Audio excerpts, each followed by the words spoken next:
संपूर्ण विश्वाला सुख, शांती, मानवता तथा दुःखमुक्तीचा आर्य संदेश देणारे विश्व शांतिदूत महाकारुणिक तथागत भगवान सम्यक संबुद्ध यांना त्रिवार अभिवादन करतो।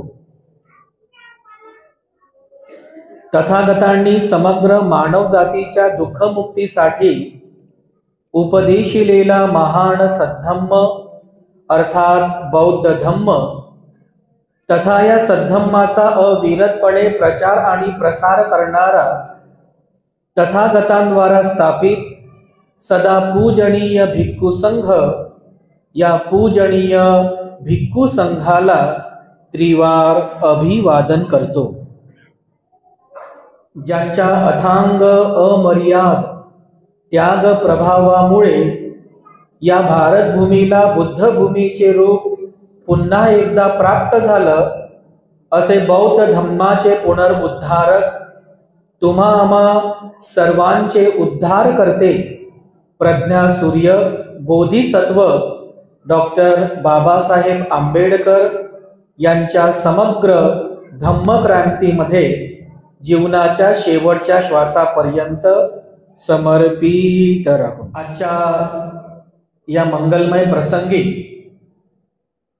माझ्या समवेत या ठिकाणी उपस्थित पूजनीय भिक्खू करुणानंदजी थेरो, संचालक the great happiness YouTube channel, पूजनीय भिक्खू धम्मबोधीजी थेरो, संचालक purity of mind YouTube channel आणि उपस्थित आपण सर्व धम्म उपासक धम्म उपासिका, लहान बालक आणि बालिकांनो, धम्मदेशनेला सुरुवात करण्यापूर्वी मी पूजनीय भिक्खू संघाच्या वतीने तुम्हा सर्वांच्या प्रती सर्वप्रथम मंगल कामना अर्पण करतो, आशीर्वाद वचन अर्पण करतो।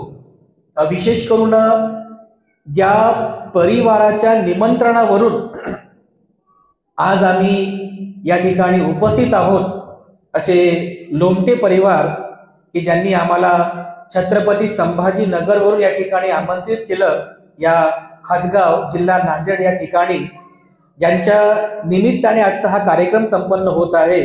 उपासक बळवंतराव परशुरामजी लोमटे, ज्यांचा 75वा जन्मदिवस आज नाही आहे, तो डिसेंबर महिन्यातच होऊन गेला, परंतु केवळ जन्मदिवसाचं निमित्त साधून आपल्याकडून काहीतरी पुण्य व्हावं, केवळ माझ्याकडूनच नाही तर माझ्या परिवाराकडून सुद्धा पुण्य व्हावं आणि हा संपूर्ण जो आमचा समाज बांधव आहे यांचेही पुण्य घडावं, याकरिता जन्मदिवसाचं औचित्य साधून इतर पारंपरिक कोणत्या प्रकारचं कर्म न करता केवळ जन्मदिवसाचं औचित्य साधून भिक्खू संघाला आमंत्रित करावं, भोजनदान द्यावं, त्यांना चिवरदान करावं, त्यांच्याकडून देसना ग्रहण करावी आणि आपलं पुण्य अर्जित करावं, आपल्या समाज बांधवांना सुद्धा त्या पुण्यामध्ये सहभागी करून घ्यावं, या उदात्त हेतूने उपासक बळवंतरावजी लोमटे यांनी आजचा हा कार्यक्रम या ठिकाणी आयोजित केलेला आहे। एकदा आपण टाळ्या वाजवून आणि साधुवादाने लोमटे साहेबांना जन्मदिवसाच्या शुभेच्छा अर्पण कराव्या।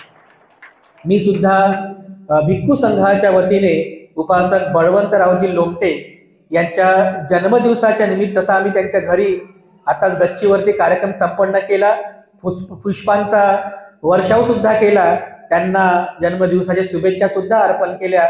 पुन्हा एकदा तथागतांच्या मंगलवाणीतून आपल्या जन्मदिवसाच्या निमित्ताने अनंत मंगल कामना अर्पण करतो, शुभेच्छा अर्पण करतो। सोबतच संपूर्ण लोमटे परिवार, आपल्या जीवनसंगिनी आई, त्यानंतर पूर्ण लोमटे परिवार, कांबळे परिवार आणि संपूर्ण बालक मंडळी, आपल्या परिवाराचे सर्व सदस्य आणि आपल्या परिवाराचे सर्व नातेवाईक, मित्रमंडळी, हितचिंतक आणि उपस्थित सर्व समाज बांधव आणि भगिनी, आपल्या सर्वांच्या प्रती मी अनंत मंगल कामना या ठिकाणी अर्पण करतो।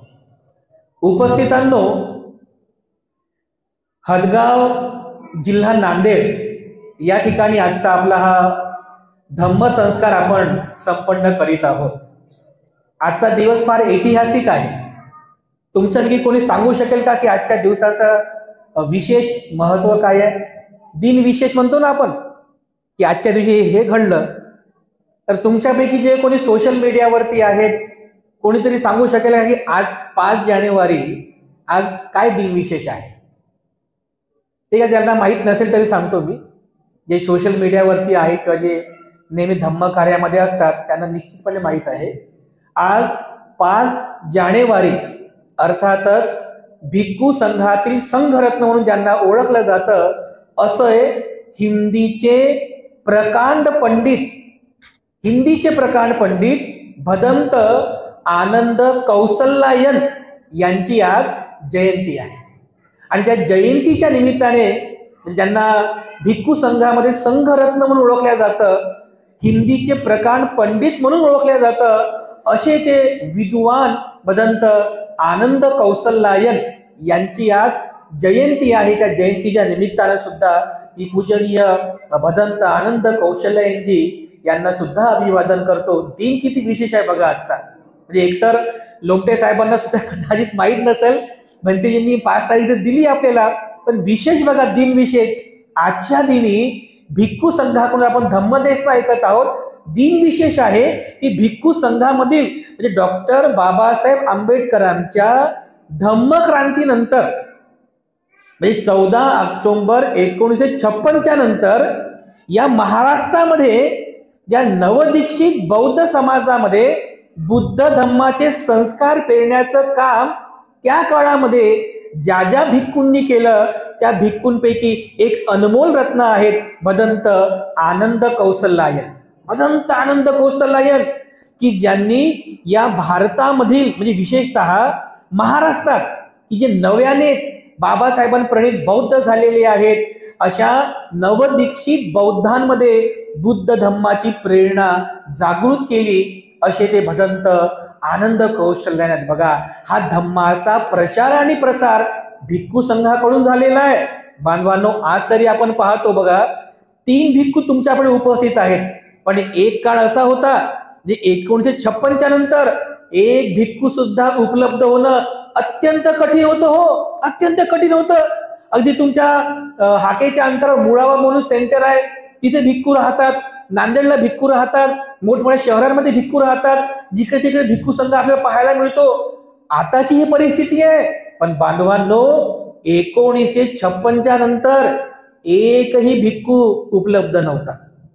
एक सुद्धा भिक्खू पाहायला मिळत नव्हता. कारण नव्यानेच आपण धम्मदीक्षित झालो होतो ना.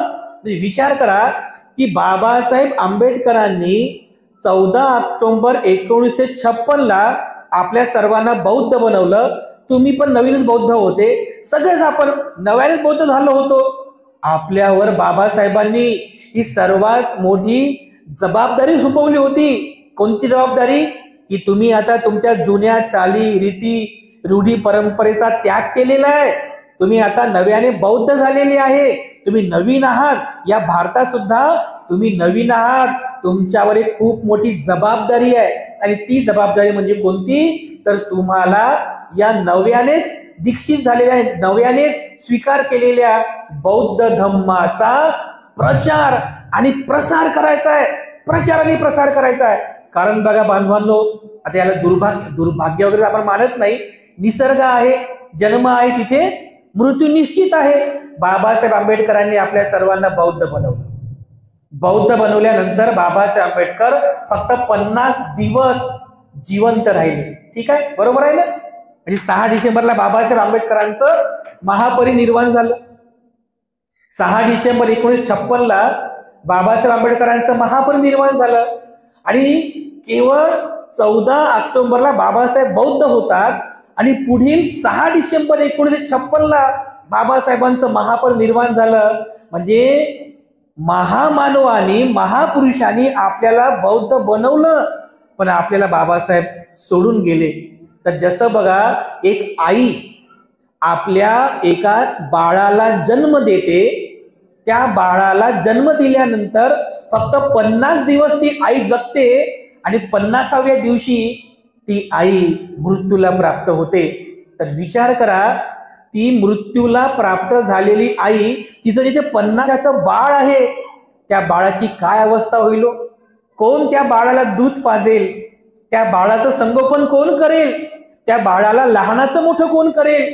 त्या बाळाला जीवनाचे चांगले वाईट संस्कार, ते चांगले वाईट याचे ज्ञान त्याला कोण देईल? लहानाचं मोठं त्याला कोण करेल? किती मोठा प्रसंग आहे बघा हा. म्हणजे या 50 दिवसांच्या त्या बाळाप्रमाणे की ज्याची आई मरण पावलेली आहे, अशी अवस्था त्यावेळेस आपल्या समाजाची झाली होती.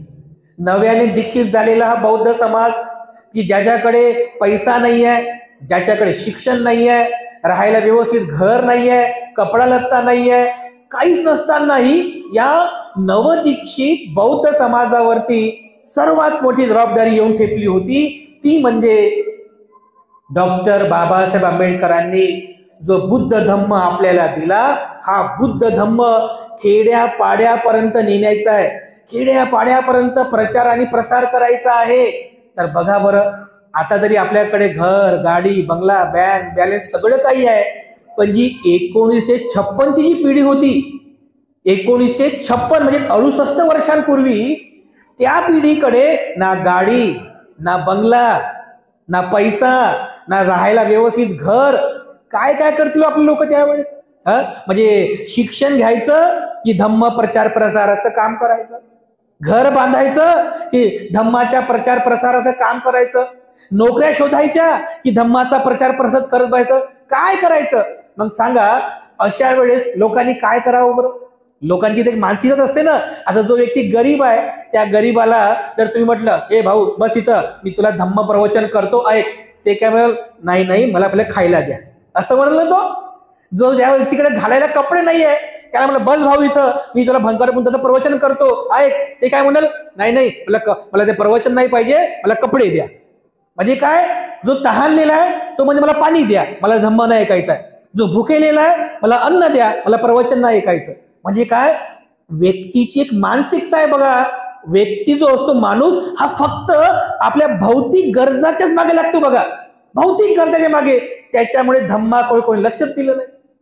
धम्माकडे, धम्माचा प्रचार प्रसार व्हावा, या नवदीक्षित लोकांमध्ये धम्म रुजावा, धम्माचा विकास व्हावा, याकडे कोणी लक्ष दिलंय? सगळे जण आपल्या भौतिक सुख साधनांना प्राप्त करण्यासाठी, गाडी, बंगला, बँक बॅलन्सला प्राप्त करण्यासाठी एवढे बिझी झाले, एवढे बिझी झाले. बाबासाहेबांनी आरक्षण दिलं होतं ना, आरक्षणाचा फायदा घ्यायच्या मागे लागले. बाबासाहेबांनी तिकडे कॉलेज सुरू केलं, शिक्षणाच्या मागे लागले. बाबासाहेबांनी सगळं काही दिलं, सुख सुविधा दिल्या, त्या प्राप्त करण्याच्या मागे लागले. पण धम्माचं काय हो?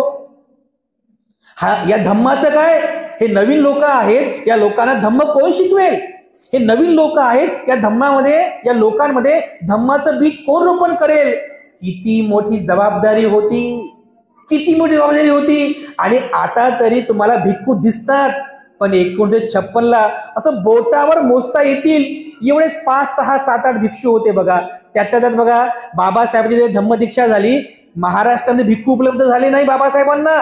कारण बाबासाहेबांना हे माहित होतं की धम्म दीक्षा जर घ्यायची असेल, दीक्षा जर घ्यायची असेल, तर भिक्खू संघाकडूनच दीक्षा घेतली पाहिजे. कारण तो विधी आहे, बुद्ध धम्माचा तो विधी आहे. सहज कोणी दीक्षा घेऊ शकत नाही. त्यांनी कुशीनगरवरून भदंत चंद्रमणी महातेरो यांना निमंत्रित केलं, नागपूरला या आमच्या धम्मदीक्षा समारंभाकरिता. त्यांच्यासमोर आणखी 6 भिक्खू होते. अशा 7 भिक्खूंच्या उपस्थितीमध्ये बाबासाहेबांचा धम्मदीक्षा संपन्न झाला. मग विचार करा, त्या काळात भिक्खू नव्हते, धम्माचा प्रचार आणि प्रसार करण्याची जबाबदारी किती मोठी होती आपल्या शिरोवरती. काही लोक होते बघा, मी सर्वच नाही, पण काही लोक असे होते की जसं बघा, काही गायक मंडळी आहे, जसं हे काय, कोणते काय आपले वामन कर्डक ना, वामन कर्डक. म्हणजे सुरुवातीच्या काळातली बघा धम्माचा प्रचार कसा झाला. गायक लोकांनी बाबासाहेबांवरती, भगवान बुद्धांवरती सुंदर सुंदर गीतं लिहिली बघा. लोकाला समजेल उमजेल असे गाणे तयार केले. आपली एक ढोलकी घ्यायची, याला काय म्हणतात, असं टाळ, टाळ ना, ढोलकी घ्यायची, टाळ घ्यायचं, पेटी घ्यायची, चालले खेड्यापाड्यात चालले गाणं म्हणायला सुरुवात करायचे. लोक जमले की गाण्याच्या माध्यमातून त्या लोकांना बुद्ध समजून सांगायचा, गाण्याच्या माध्यमातून त्या लोकांना धम्म समजून सांगायचा. अशाही परिस्थितीमध्ये बघा सुरुवातीला काही गायक लोकांनी खेड्यापाड्यामध्ये जाऊन लोकांमध्ये जाऊन गाण्याच्या माध्यमातून लोकांमध्ये धम्म जागृती निर्माण केली. पण एवढं काही म्हणजे एवढं पुरेसं नव्हतं. लोकांना जास्तीत जास्त धम्म शिकवणं महत्वाचं होतं. तर अशा परिस्थितीमध्ये की ज्या वेळेस लोक हे नवदीक्षित होते, अशा लोकांमध्ये धम्माचे बीज रुजावे, धम्माची प्रेरणा निर्माण व्हावी याकरिता काही भिक्खू लोक पुढे आले. म्हणजे कमी भिक्षू होते पण ते भिक्षू पुढे आले आणि त्या भिक्षूंनी एक महान क्रांती केली. कोणती क्रांती केली? जर समजा तुम्हाला धम्म समजून घ्यायचा आहे, समजून की धम्म काय आहे, तुम्ही काय कराल? एकतर भंतेजींचं प्रवचन ऐकाल धम्म समजून घेण्यासाठी, दुसरं काय कराल? पुस्तकं वाचाल ना. तुम्हाला जर धम्म समजून घ्यायचा आहे, त्रिशरण पंचशील पाठ करायचा आहे, काय कराल तुम्ही? पुस्तकाचं वाचन कराल की नाही? त्याच्याशिवाय दुसरा पर्याय नाही आहे. एकतर ऐकून आपण धम्म समजून घेऊ, नाहीतर मग काय पुस्तकं वाचून धम्म समजून घेऊ. तर बघा बांधवांनो, मी हे सर्व यासाठी सांगतोय की एका महान संघरत्नाची भदंत आनंद कौसल्यायन, एका महान विद्वान भंतेजीची जयंती आज आहे. तर तो काळ असा होता बघा की त्या काळामध्ये आपल्याकडे बुद्ध धम्माचं साहित्य नव्हतं. पुस्तकं कुठे वाचणार तुम्ही? बुद्ध धम्माचं साहित्य नव्हतं. एवढंच काय तर बाबासाहेब आंबेडकरांनी बघा जो ग्रंथ आपण वाचतो ना वर्षावासामध्ये, भगवान बुद्ध आणि त्यांचा धम्म, हा ग्रंथ आपण वाचतो. हा ग्रंथ आज आपल्याला मराठीमध्ये उपलब्ध आहे. पण बांधवांनो, बाबासाहेबांनी सुद्धा हा जो ग्रंथ आहे, हा ग्रंथ मुळात इंग्रजी भाषेमध्ये लिहिला होता. मग सांगा बरं, ज्या लोकांकडे शिक्षणच नव्हतं, इंग्रजीमध्ये ते लोक कसा काय ग्रंथ वाचतील? भदंत आनंद कौसल्यायन यांनी पुढाकार घेतला. विद्वान भिक्षू होऊन गेले बघा. विद्वान भिक्षू झाले, मूळचे पंजाबचे होते. राहुल सांकृत्यायन यांच्या सहवासामध्ये आले, भिक्षू झाले आणि धम्माचा अभ्यास करण्यासाठी, कारण भारतात तर अभ्यासाची काही म्हणजे परिस्थिती नव्हतीच. कुठे ग्रंथालय नव्हतं, कुठे पुस्तकं नव्हते, सगळं काही नामशेष झालं होतं. भदंत आनंद कौसल्यायन भारतातून बुद्ध धम्माचा अभ्यास करण्यासाठी श्रीलंकेला जातात. अनुराधापूरमध्ये तिथं विद्यालंकार नावाचं मोठं परिवेण आहे. परिवेण म्हणजे भिक्खूंचं ट्रेनिंग सेंटर. तिथे गेले. तिथे जाऊन त्याने सुरुवातीला तिथली सिंहली भाषा शिकली, कारण सिंहली भाषेत सगळे ग्रंथ होते. सिंहली भाषा शिकली, पाली भाषा शिकली, संस्कृत भाषा शिकली आणि तिथे राहून त्यांनी भदंत आनंद कौशल्यायन यांनी सगळ्या त्रिपिटकाचं अध्ययन केलं. बौद्ध धम्माचे जे ग्रंथ आहेत त्रिपिटक, त्या सगळ्या त्रिपिटक ग्रंथांचं अध्ययन केलं. अनुपिटक ग्रंथाचं अध्ययन केलं. जे जे महत्वाचे ग्रंथ होते त्या सगळ्या ग्रंथाचं अध्ययन केलं. पुन्हा भारतामध्ये आले. त्यावेळेस त्यांच्यावर बाबासाहेब आंबेडकरांचा खूप मोठा पगडा होता.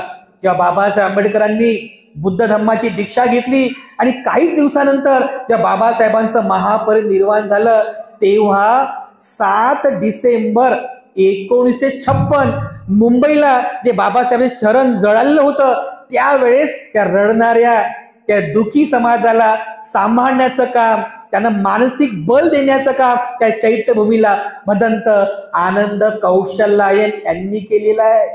7 डिसेंबरला रडत होता समाज. त्या समाजाला म्हणजे जसं आमचा बाप हरवला या दुःखामध्ये समाज रडत होता, अशा समाजाला धीर देण्याचं काम भदंत आनंद कौशल्यायन यांनी केलं बघा.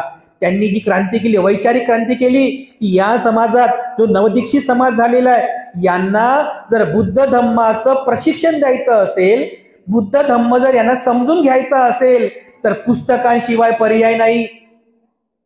पुस्तकांशिवाय पर्याय नाही. तर त्यांनी पहिलं काम केलं बघा भदंत आनंद कौशल्यायन. कारण ते हिंदीचे प्रकांड पंडित होते. त्यांना जवळपास 7 ते 8 भाषा यायच्या बघा. पाली, संस्कृत, त्यानंतर इंग्रजी, पंजाबी, मराठी पण बोलायचे, हिंदी पण बोलायचे, कन्नड पण बोलायचे.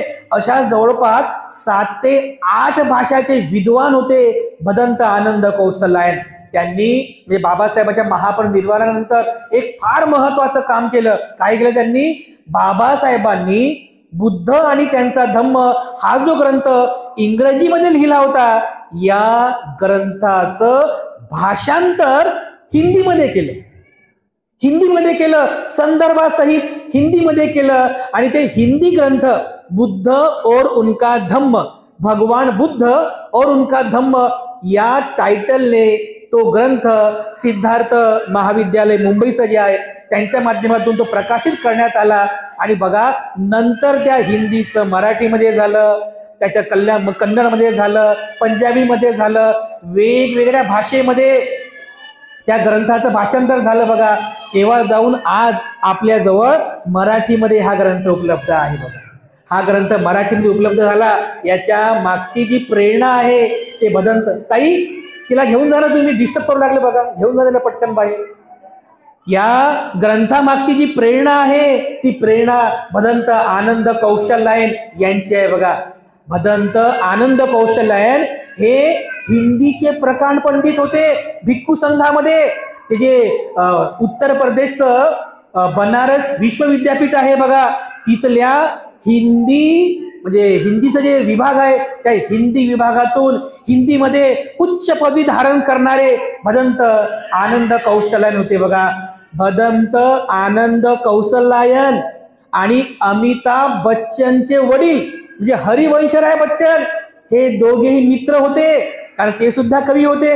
अमिताभ बच्चनचे वडील हरिवंशराय बच्चन ते सुद्धा हिंदीचे कवी होते आणि हिंदीचे प्रकांड पंडित भदंत आनंद कौशल्यायन हे सुद्धा दोघेही मित्र होते. तर बघा किती महत्वाचं आहे, जेव्हा ह्या अमिताभ बच्चनचा जन्म झाला तेव्हा आनंद कौशल्यायन अमिताभ बच्चनचा म्हणजे जन्म झाल्यानंतर हरिवंशराय बच्चनला भेटायला गेले त्या बालकाला आशीर्वाद देण्यासाठी. आणि काय नाव ठेवायचं, नाव काय ठेवायचं म्हणून नाव सांगतात भदंत आनंद कौशल्यायन की याचं नाव अमिताभ ठेवा, कारण अमिताभ हे वज्रयान परंपरेतल्या बुद्धाचं एक नाव आहे, अमिताभ. तर बघा, हरिवंशराय बच्चन यांनी मुलाचं नाव अमिताभ ठेवलं आणि तोच आज अमिताभ बच्चन बॉलिवूडमध्ये सुप्रसिद्ध आहे. बघा, त्याचं नाव भदंत आनंद कौशल्यायन यांनी ठेवलेलं आहे. अशा अनेक घटना आहेत बघा की ज्या माध्यमातून भदंत आनंद कौशल्यायन यांनी आपल्या हिंदीची छाप लोकांमध्ये पाडली. आज तुमच्याकडे जे जे ग्रंथ असतील ना, त्या ग्रंथातील प्रत्येक दुसरा ग्रंथ हा भदंत आनंद कौशल्यायन यांनी भाषांतरित केलेला आहे. त्रिपिटकातले असे अनेक ग्रंथ आहेत की ज्या ग्रंथाचं भाषांतर हिंदीमध्ये भाषांतर आनंद कौशल्यायन यांनी केलेलं आहे. एवढंच काय, जी बुद्धवंदना आहे, बुद्धवंदनेचं पुस्तक अगदी सुरुवातीला, आता तरी आपल्याकडे मराठीमध्ये उपलब्ध आहे, पण अगदी सुरुवातीला भदंत आनंद कौशल्यायन यांनी म्हणजे बुद्ध धम्म म्हणजे बुद्ध पूजा पाठाचं एक पुस्तक हिंदीमध्ये प्रकाशित केलं होतं की आपल्या लोकांना सुद्धा आपला पण एक पूजापाठ करण्याची पद्धत असते, आपल्या पण विधी असतात, हे लोकांना समजलं पाहिजे. याकरिता आनंद कौशल्यायन भंतीजींनी पुढाकार घेतला आणि बुद्ध धम्माच्या पूजा वंदनेचं हिंदीतलं पुस्तक ते सुद्धा त्यांनी प्रकाशित केलं. आणखीन एक पुस्तक बाबासाहेब आनंद कौशल्यायन यांनी प्रकाशित केलं. कोणतं, ते जर तुम्ही पुस्तक वाचलं असेल, अगर बाबा ना होते, हिंदीमध्ये पुस्तक आहे. अगर बाबा ना होते म्हणजे बाबासाहेब आंबेडकर जर झालेच नसते तर आपल्या समाजाची काय अवस्था झाली असती. खूप सुंदर पुस्तक आहे बघा बांधवांनो, ते पुस्तक तुम्ही नक्की वाचा. म्हणजे पुस्तकाच्या माध्यमातून आपल्या समाजामध्ये वैचारिक क्रांती घडविण्याचं काम भदंत आनंद कौशल्यायन यांनी केलेलं आहे. ज्या ज्या त्रिपिटक ग्रंथाचं हिंदीमध्ये भाषांतर करणारे भदंत आनंद कौशल्यायन होते. याच्या सोबत अनेक पुस्तकांचे लेखक आनंद कौशल्यायन आहेत बघा. एवढी महान क्रांती आनंद कौशल्यायन यांनी केलेली आहे. एका वचनामध्ये काय म्हणतात माहित आहे बाबाच, म्हणजे आनंद कौशल्यायन, मेरा पूरा जीवन ही बाबा साहब आंबेडकर के सपनों का बौद्धमय भारत बनाने के लिए समर्पित है. माझं सगळं जीवनच बाबासाहेबांच्या स्वप्नातील बौद्धमय भारत घडविण्यासाठी समर्पित आहे. आणि हा बौद्धमय भारत घडवता घडवता जर मला मरण आलं तर माझ्या कबरवर लिहून ठेवा की बाबासाहेब आंबेडकरांच्या स्वप्नातला बौद्धमय भारत घडविणारा एक महान भीमसैनिक शहीद झाला असं माझ्या कबरवर लिहून ठेवा, माझ्या समाधीवर लिहून ठेवा. बघा, एवढे बाबासाहेबांच्या विचाराचे पक्के पाईक होते भदंत आनंद कौशल्यान. म्हणून बांधवांनो बघा, आज ज्या अर्थी भदंत आनंद कौशल्यान यांची जयंती आज आहे, तर एका म्हणजे भिक्खू संघातील एक भिक्खू काय काय करू शकतो आपल्या सर्वांची प्रचिती आली पाहिजे. आज तुम्हाला सगळीकडे भिक्खू पाहायला मिळतात. इकडे हदगावमध्ये मला वाटते भिक्खूंची संख्या कमी आहे. आपल्या आजूबाजूच्या परिसरामध्ये सुद्धा भिक्खूंची संख्या कमी आहे. मुळात लोकच आम्हाला विचारतात, म्हणजे गेल्यानंतर लोक आम्हाला म्हणतात, भंतेजी त्या शहरामध्ये भिक्खू खूप आहेत, आमच्या भागामध्ये भिक्खूच नाही आहेत, तर एखादा भिक्खू असेल तर आमच्याकडे पाठवा. मग आम्हीच त्यांना प्रश्न विचारतो की आपल्याकडे ऑलरेडी भिक्खूंची संख्या अगोदरच कमी आहे. म्हणजे अगोदर भिक्खूंची संख्या कमी आहे, त्यातल्या त्यात लोकांना जेव्हा आम्ही म्हणतो की ताई बाबा तुम्हाला जर 3 मुलं असतील तर त्याच्यातला एक मुलगा भिक्खू संघाला दान करा ना, तर नाही म्हणतात, नाही नाही नाही, मला एका मुलाला इंजिनियर घडवायचं आहे, मला दुसऱ्या मुलाला डॉक्टर बनवायचं आहे आणि तिसऱ्या मुलगाला शिक्षक बनवायचं आहे. पण कोणीतरी असा विचार करते का की मला जर 3 मुलं आहेत, 2 मुलं आहेत, तर धम्माच्या प्रचार प्रसाराकरिता मी माझा एक मुलगा भिक्खू संघाला दान देईल. आज जे भिक्खू आपण पाहतो किंवा आम्ही जे भिक्खू आपण पाहतो, हे भिक्खू काही आकाशातून पडले नाही, असं कोणतं झाडही नाही हाललं की मध्ये मध्ये पडले सगळे भंतीजी, असंही नाही. भिक्खू हा आपल्या समाजातून निर्माण होत असतो. भिक्खू हा तुमच्यापैकी मात्या पित्याने दान दिलेला असतो. बघा, कितीही काम केलं, कितीही दान दिलं, पण सर्वात मोठं जे दान भगवान बुद्धाने सांगितलेलं आहे की ज्या दानाशिवाय तो व्यक्ती धम्माचा सखा होऊ शकत नाही, धम्माचा डायड होऊ शकत नाही, ते दान म्हणजे आपला औरस पुत्र भिक्खू संघाला दान करणं. बांधवांनो, ज्या ठिकाणी भिक्खूंची संख्या जास्त आहे तिथे धम्माचं काम खूप चांगलं सुरू आहे. पण जिथे भिक्खूच नाही आहे, पण जिथे भिक्खूंची संख्या कमी आहे, तर भिक्खूच नाही आहे, तिथे मात्र बघा धम्माचा प्रचार आणि प्रसाराचं काम जे आहे ते फार संथ गतीने आहे. बौद्धाचार्य पण काम करत आहेत, धम्मचारी पण काम करत आहेत, किंवा आपल्यापैकी काही धम्मा प्रचार प्रसाराचं काम करणारे संसारिक लोक असतील की संसारातला वेळातला वेळ काढून धम्माचं काम करत असतील, नक्कीच ते अभिनंदनास पात्र आहेत. पण बांधवांनो, जोपर्यंत आपल्या परिसरामध्ये भिक्खू होणार नाही तोपर्यंत धम्माचं काम जसं पाहिजे तसं होऊ शकत नाही. म्हणून कमीत कमी आपल्यापासून तरी असे लोक पुढे झाले पाहिजे की भंतेजी आम्ही तर भोजन दान देतो, आम्ही चिवऱ्याचं पण दान देतो, आम्ही औषधीचं दान देतो, विहाराचं दान देतो, पण या दानासोबत एखाद्याने संकल्प करावा की आमच्याकडे आमच्या परिवारामध्ये जर 2 मुलं आहेत, 3 मुलं आहेत, एक मुलगा धम्माच्या कामासाठी, बाबासाहेबांच्या स्वप्नातील भारत घडविण्यासाठी एक मुलगा आम्ही भिक्खू संघाला दान करतो. तर तो बघा सम्राट अशोक की ज्याने 84,000 स्तूप निर्माण केले, त्या सम्राट अशोकाने 84,000 स्तूप निर्माण केले, विहार निर्माण केले, सगळं काही केलं धम्माचं काम. आणि जेव्हा आपल्या गुरुकडे आला भदंत मोगलीपुत्र तिस्स यांच्याकडे येतो, हात जोडून म्हणतो की म्हणते मी एवढं सर्व धम्माचं कार्य केलं तर मी धम्माचा दायाद झालो का? धम्माचा दायाद म्हणजे धम्माचा सखा होणे, धम्माचा वारसदार होणे, धम्माच्या अगदी जवळचा होणे. तर भंते काय म्हणतात, महाराज तुम्ही हे सगळं काही धम्म कार्य केलं, तुम्ही दान दिलं, पण तुम्ही केवळ धम्माचे दायक झालेले आहात. दायक, धम्म दायक, की जे फक्त भोजन दान देतात, चिवर दान देतात, औषधी दान देतात, आमिष दान देतात, ते धम्माचे दायक झालेले आहात, धम्माचे दायाद झाले नाही. तर ते पुन्हा म्हणतात की भंते मला जर धम्माचा दायाद व्हायचा असेल तर मला काय करावं लागेल? महाराज तुम्हाला जर धम्माचा दायाद व्हायचा असेल तर तुम्हाला तुमचा पुत्र भिक्खू संघाला दान करावं लागेल, तेव्हाच तुम्ही धम्माचे दायाद होणार. एवढं ऐकल्याबरोबर हा सम्राट अशोक बघा, एवढा मोठा जम्बूद्वीपाचा राजा आपल्या पुत्राजवळ जातो, महेंद्राजवळ. महेंद्राला म्हणतो की पुत्रा मला धम्माचा दायाद व्हायचा आहे, तर धम्माचा दायाद होण्यासाठी तू भिक्खू संघामध्ये प्रवर्जित होशील का? तर पुत्र महेंद्र बघा, राजकुमार महेंद्र सुद्धा साधुवाद व्यक्त करतो, हर्ष आनंदाने म्हणतो की पिताश्री नक्की. आणि त्याच वेळेला म्हणते मोगलीपुत्र तिस्स यांच्या हस्ते महेंद्राची दीक्षा होते. तर राजकुमार महेंद्र भिक्षू श्रमण राज म्हणजे महेंद्र होतात आणि धम्माचा प्रचार प्रसार करण्यासाठी ते श्रीलंकेला जातात आणि श्रीलंकेला जाऊन तिथे धम्माचं काम करतात. एवढंच काय, तर माझा भाऊ हा भिक्षू झाला, मग मी सुद्धा भिक्षुणी होते म्हणून त्यांची जी बहीण होती संघमित्रा ती सुद्धा भिक्षुणी होते आणि भिक्षुणी होऊन ती सुद्धा श्रीलंकेला जाते. पण फक्त खाली येताना जात नाही, तर बुद्धगयेला जिथे भगवान बुद्धांना ज्या झाडाखाली ज्ञान प्राप्त झालं त्या बोधी वृक्षाची एक शाखा सोन्याच्या पात्रामध्ये घेऊन जाते आणि त्याचं रोपण श्रीलंकेमध्ये करते. आजही तो वृक्ष श्रीलंकेमध्ये आहे बघा. अशा प्रकारे सम्राट अशोकाने, एवढा मोठा राजा सम्राट अशोकाने आपला पुत्र या भिक्खू संघाला दान दिला बघा. या पुत्रामुळे भिक्षू महेंद्रामुळे एक श्रीलंका देश बौद्ध झाला बघा.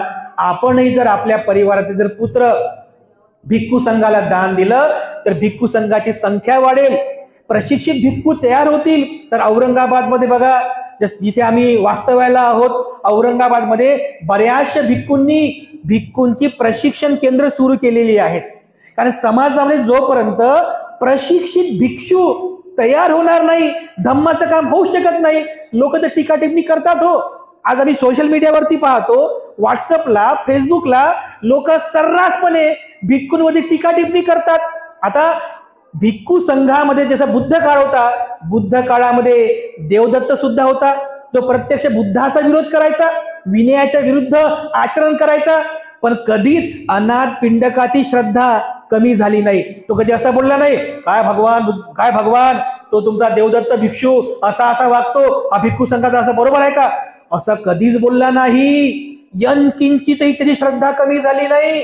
किंवा देवदत्तामुळे त्या विनयाच्या विरुद्ध वागणाऱ्या भिक्षूंमुळे राजा बिंबिसार असो, प्रसन्नजीत असो, विशाखा असो, कोणाचीही श्रद्धा, भिक्खू संघावरची श्रद्धा, बुद्धावरची श्रद्धा यंकिंचितही कमी झाली नाही.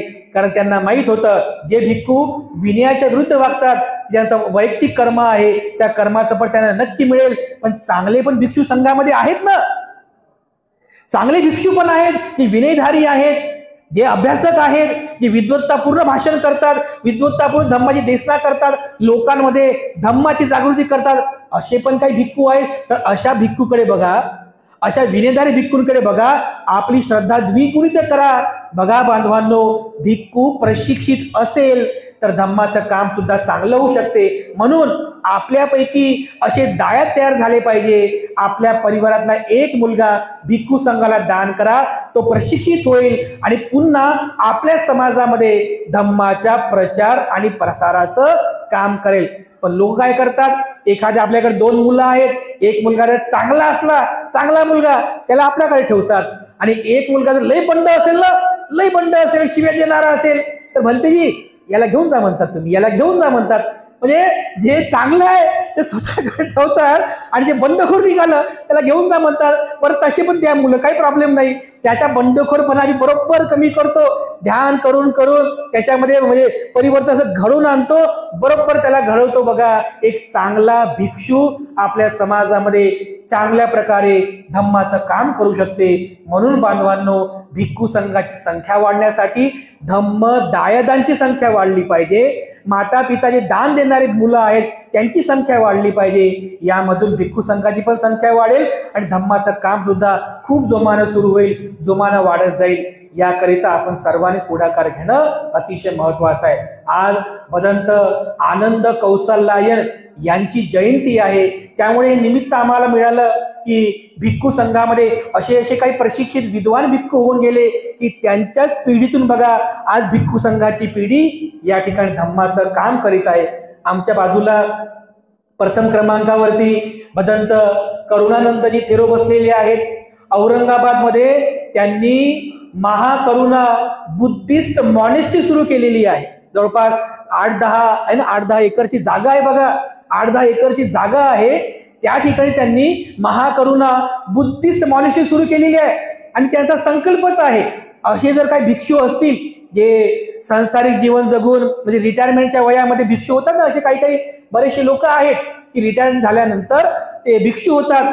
असे जर काही चांगले भिक्षू असतील जे विनयाने वागतात, धम्माचा अभ्यास करू इच्छितात, यांच्यासाठी भदंत करुणानंद थेरो यांनी महाकरुणा बुद्धिस्ट मॉनेस्ट्रीमध्ये विशेष व्यवस्था केलेली आहे. त्यांनी त्या ठिकाणी या त्यांच्या आरोग्याची काळजी घेतली जाईल, आजारपणात काळजी घेतली जाईल. फक्त त्यांनी अभ्यास करावा, विनयाचं पालन करावं, ध्यान मार्गात शिकावं आणि चांगल्या प्रकारे अभ्यास करून त्यांनी आपलं जीवनयापन करावं. एवढंच काय, तर तुमच्या परिवारामध्ये जर एक तर तरुण मुलगा असेल तर त्याच्या अकॅडमिक एज्युकेशनची सुद्धा व्यवस्था केली जाईल.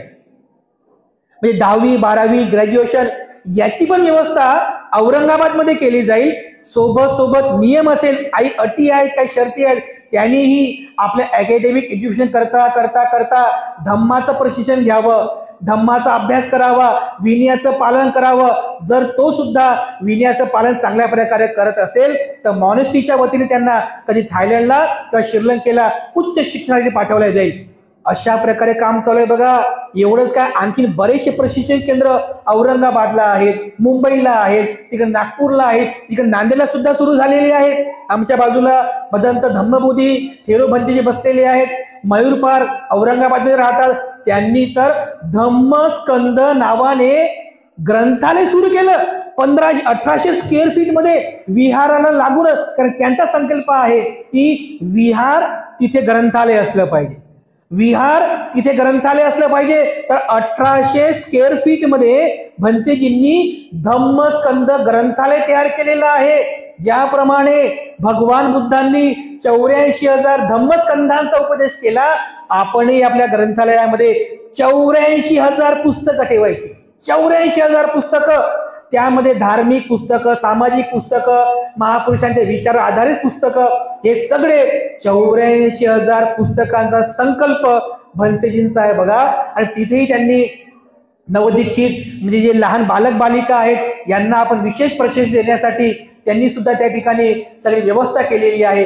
हे सगळं काम आहे बघा, हे सगळं काम सुरू आहे. आता जसं लोमटे सरांनी आम्हाला बोलवलेलं आहे, प्रत्यक्ष लोमटे सरांची आमची कधी भेट झाली नाही. युट्यूबवर ते नेहमी आम्हाला ऐकत असत.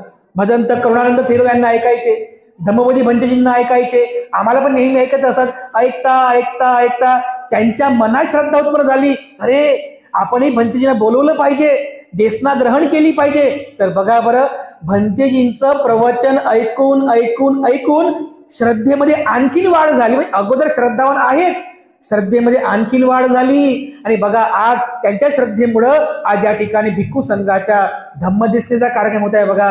द ग्रेट हॅपीनेस भंतेजी चॅनल आहे, प्युरिटी ऑफ माइंड भंतेजी चॅनल आहे. हजारो लोक महाराष्ट्रामध्ये नव्हे भारतभर हजारो लोक भंतेजींची धम्मदेसना ऐकतात. आणि आमचा यावरती पूर्ण विश्वास आहे, पूर्ण विश्वास आहे. गॅरंटेड सांगतो, जर कोणी नित्य नियमाने श्रद्धापूर्वक भंतेजींची धम्मदेसना ऐकत असेल तर विश्वासाने सांगतो त्याच्यामध्ये खूप मोठं परिवर्तन होईल, खूप मोठं परिवर्तन होईल. आम्ही स्वतः बघितलं, हिंसा करणाऱ्या लोकांनी हिंसा करणं सोडून दिलं, चोऱ्या करणाऱ्या लोकांनी चोरीचा मार्ग सोडून दिला, व्यभिचार लोकांनी व्यभिचाराचा मार्ग सोडून दिला, मद्यपान करणारे दारू पिणारे लोक यांनी सुद्धा त्यांचा अवमार्ग सोडून दिला. हात जोडून म्हणतात की भंतेजी मी अगोदर असा असा होतो, मी अगोदर अशी अशी होते, पण तुमची धम्मदेसना ऐकून ऐकून माझ्यामध्ये खूप बदल झाला. भंतेजी खूप खूप धन्यवाद. रस्त्यावर येणारे संसार, या संसाराची राख रांगोळी होणार असे पण संसार आम्ही सारवलेले आहेत बघा. असे पण संसार आम्ही रस्त्यावरती चांगल्या मार्गावरती आणलेले आहेत. पती पत्नीचे रिलेशन चांगले झालेले आहेत, संसार चांगला झालेला आहे, सुखानं गुणात गोविंदांचे राहतात बघा. कशामुळं? धम्माचं बळ आहे बघा. आणि म्हणून बांधवांनो, आपल्या समाजामध्ये चांगले भिक्षू निर्माण होणं गरजेचं आहे. आणि हे भिक्षू आपल्याच मधूनच दान मिळून आम्हाला प्राप्त व्हावेत, जे प्रशिक्षित होऊन आपल्यामध्ये येऊन धम्माचं काम करतील, आपल्यामध्ये धम्माची प्रेरणा निर्माण करतील. तेव्हा आपणही ज्याप्रमाणे धम्माचे दायक आहात तर धम्माचे दायाद बनण्याचा प्रयत्न करावा. आणि अशा पद्धतीने भिक्खू संघाच्या या धम्म प्रचार आणि प्रसाराच्या कार्याला आपल्या सर्वांच्या सहकार्यातून गती मिळावी एवढं या ठिकाणी अपेक्षित आहे. लोमटे सरांनी आज हा जन्मदिवसाच्या निमित्ताने धम्मदेशनेचा कार्यक्रम आयोजित केलेला आहे। त्या निमित्ताने लोमटे सरांना त्यांच्या जन्मदिवसाच्या शुभेच्छा अर्पण करतो आणि उपस्थित आपण सर्व उपासक आणि उपासिकांनो आपल्या सर्वांच्या प्रती मी मंगल कामना अर्पण करून या ठिकाणी थांबतो। पुनश्च एकदा सर्वांप्रती खूप खूप मंगल कामना। सर्वांचं मंगल हो, सर्वांचं मंगल।